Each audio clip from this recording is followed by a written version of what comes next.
जी, चलिए future continuous tense शुरू करते हैं। यह टेंस बताता है कि भविष्य में किसी समय कोई काम चल रहा होगा, जारी होगा। पहचान, आइडेंटिफिकेशन। हिंदी वाक्यों के अंत में रहा होगा, रही होगी, रहे होंगे आता है। जैसे वो सो रहा होगा, हम खेल रहे होंगे। सकारात्मक वाक्य, पॉजिटिव सेंटेंसेस। इसमें विल बी के साथ वर्ब की आईएनजी फॉर्म लगती है। सूत्र, फॉर्मूला। नोट, आजकल सभी सब्जेक्ट्स के साथ विल बी का ही प्रयोग होता है। 15 उदाहरण, examples. 1. I will be waiting for you, मैं तुम्हारा इंतजार कर रहा हूंगा। 2. He will be sleeping at that time, वो उस समय सो रहा होगा। 3. She will be cooking food, वो खाना पका रही होगी। 4.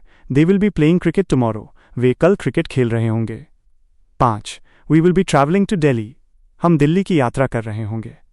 6. It will be raining there, वहां बारिश हो रही होगी। 7. Ram will be studying, Ram पढ़ाई कर रहा होगा। 8. The birds will be flying in the sky, पक्षी आकाश में उड़ रहे होंगे। 9. My mother will be washing clothes, मेरी माँ कपड़े धो रही होंगी। 10. The farmer will be ploughing the field, किसान खेत जोत रहा होगा। 11. You will be watching TV, तुम टीवी देख रहे होगे। 12. The train will be arriving soon, train जल्द ही आ रही होगी। 13. People will be celebrating the festival, लोग त्योहार मना रहे होंगे। 14. My brother will be driving the car, मेरा भाई गाड़ी चला रहा होगा। 15. एवरीवन विल बी स्लीपिंग, सब सो रहे होंगे।